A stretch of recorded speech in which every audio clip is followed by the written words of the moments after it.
Assalamualaikum warahmatullahi wabarakatuh. Kita mulai dari kata Islam secara bahasa.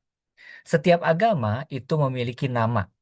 Contohnya, kalau di Indonesia kan ada 5 agama yang diakui. Contohnya yang pertama adalah agama Kristen atau Nasrani. Nah, kata Nasrani itu diambil dari daerah Nazaret. Ya, Nasrani itu dari Nazaret. Nazaret itu adalah tempat kelahiran Nabi Isa alaihissalam. Jadi diambil dari tempat kelahiran Isa alaihissalam, makanya disebut Nasrani. Kemudian di Indonesia ada yang namanya agama Buddha. Nah, Buddha itu diambil dari tokoh yang diikutinya yang bernama Buddha Gautama. Nah, berarti dia diambil dari kata Buddha Gautama. Kemudian agama yang ketiga di Indonesia itu ada yang namanya agama Hindu, ya. Nah, kata Hindu itu diambil dari nama sebuah negeri yang disebut dengan negeri India. Nah, orang-orang menyebut negeri India ini dengan istilah Hind. Makanya dia disebut sebagai agama Hindu.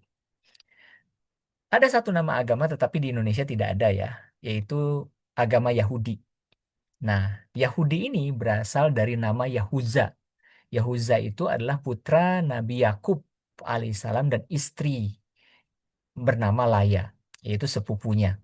Nah, jadi Yahudi itu dari kata Yahuza. Itu nama-nama agama yang kita kenal. Ada yang menggunakan nama agama dari tempat kelahiran nabinya, ada dari nama nabinya itu sendiri, ada dari negeri tempat agama itu berada. Nah, bagaimana dengan agama Islam? Ya, agama Islam itu memiliki makna yang banyak gitu ya, yang bisa kita bahas dalam pertemuan kali ini satu persatu.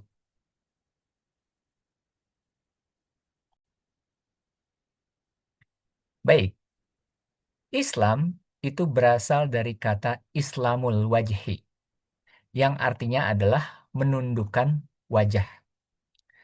Allah berfirman di dalam surat Al-Baqarah ayat 112, yang artinya tidak, barang siapa menyerahkan diri sepenuhnya kepada Allah dan dia berbuat kebaikan, maka baginya pahala di sisi Robnya dan tidak ada rasa takut pada mereka dan mereka tidak bersedih hati.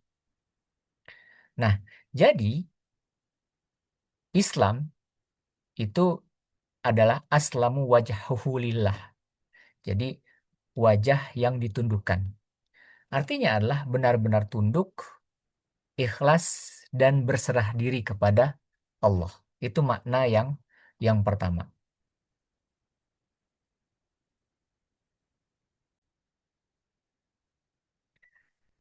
Kesimpulannya adalah Islamu wajhi itu seorang muslim berarti orang yang menundukkan wajahnya di hadapan Allah karena rasa hormatnya kepada Allah Subhanahu wa taala.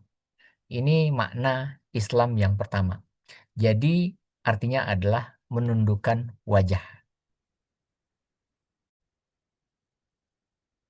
Baik, kita lanjutkan. Makna Islam yang kedua itu adalah al-istislam, ya. Al-istislam ini berasal dari kata berserah diri, ya. Jadi al-istislam itu artinya adalah berserah diri. Jadi seorang muslim berarti orang yang berserah diri kepada Allah Subhanahu wa taala. Apapun yang diperbuat oleh Allah kepada dirinya, ia akan pasrah, menyerahkan diri kepada Allah Subhanahu wa taala dan ridho, ikhlasan.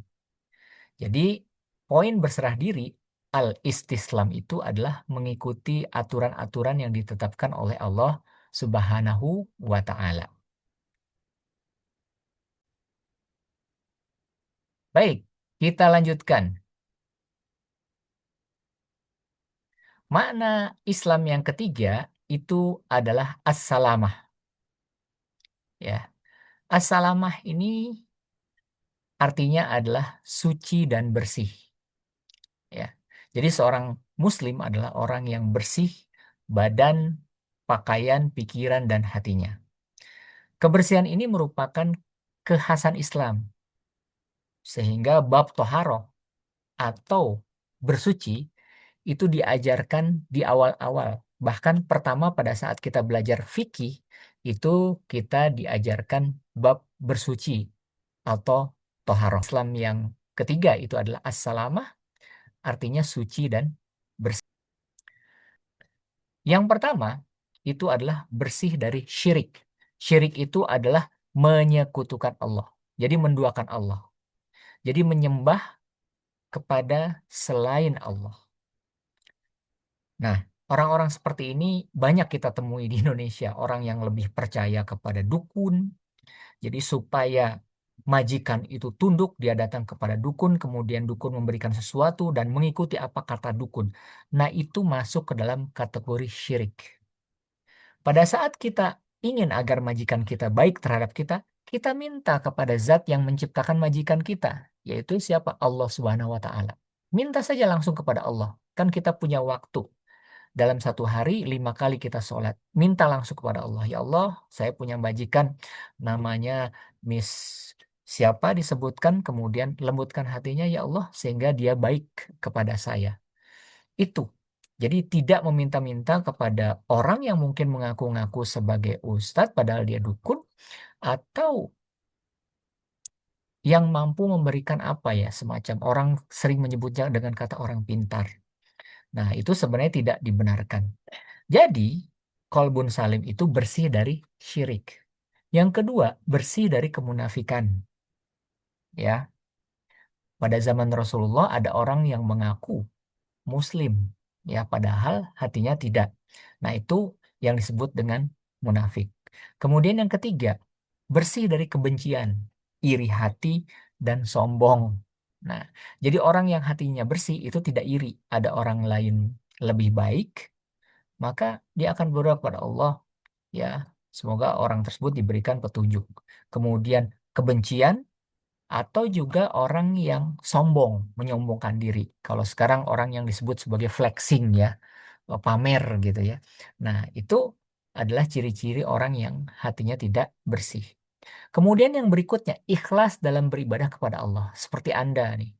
Mencari ilmu itu adalah ibadah kepada Allah. Anda ikhlaskan, maka itu masuk dalam kategori kolbun salim, hati yang bersih.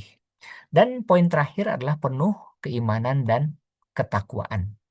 Jadi, Islam itu berasal dari kata as-salamah, yang artinya suci dan bersih. Berikutnya, daripada Islam, yaitu berasal dari kata as-salam. Ya, as-salam itu artinya adalah selamat sejahtera, ya, sebagai penyayang. Nah, jadi salam sejahtera atas kalian, fakul salamun alaikum. Jadi seorang muslim selalu memberikan keselamatan dan kesejahteraan bagi orang lain, ya. Jadi ucapan salam adalah khas bagi muslim. Jadi Rasulullah SAW itu mendorong umatnya agar menebarkan salam kepada orang yang dikenal, bahkan orang yang tidak dikenal juga. Ya, kenapa? Karena salam juga ucapan para penghuni surga. Nah, itulah terminologi terkait dengan Islam. Terminologi berikutnya itu adalah asilmu, yang berarti perdamaian. Ya, dan jika mereka condong kepada perdamaian di dalam Quran surat 8 ayat 61. Kemudian fala tahinu wa tad'u ilas salm. Janganlah kamu lemah dan minta damai. Jadi poinnya adalah Islam itu adalah agama damai, bukan agama kekerasan. Seorang muslim adalah orang yang menebarkan kedamaian di muka bumi. Berdasarkan terminologi yang tadi saya jelaskan di atas, maka semuanya itu membentuk kata al-Islam. Jadi, Islam itu berarti yang pertama menundukkan wajah, ya, menundukkan wajah kepada Allah Subhanahu wa taala. Yang kedua, berserah diri kepada Allah. Yang ketiga, Islam itu artinya adalah suci dan bersih.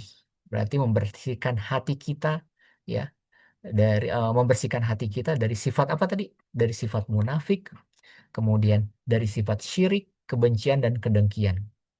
Kemudian yang keempat, Islam itu adalah keselamatan dan kesejahteraan. Dan yang terakhir itu adalah artinya itu adalah perdamaian. Nah, kalau misalkan ditanya Islam itu artinya apa? Berarti yang pertama ingat, Islam itu adalah Islamul wajhi, yang berarti menundukkan wajah.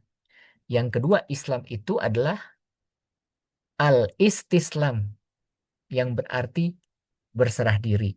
Yang ketiga, Islam itu adalah as-salamah, yang berarti suci dan bersih. Kemudian yang keempat, Islam itu adalah as-salam. Artinya apa? Selamat sejahtera. Makanya dimanapun kita berada, selalu mengucapkan kata salam kepada orang yang kita temui, baik yang dikenal maupun yang tidak. Kemudian yang berikutnya adalah asilmu. Asilmu itu adalah perdamaian.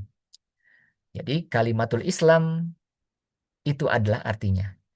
Dan inilah agama yang diridhoi Allah Subhanahu wa taala. Sebagaimana Allah berfirman di dalam surat Ali Imran ayat 19. Inna dina indallahil Islam. Sesungguhnya agama yang diridhoi Allah Subhanahu wa taala itu agama Islam. Demikian materi yang bisa saya berikan hari ini terkait dengan makna Islam. Assalamualaikum warahmatullahi wabarakatuh.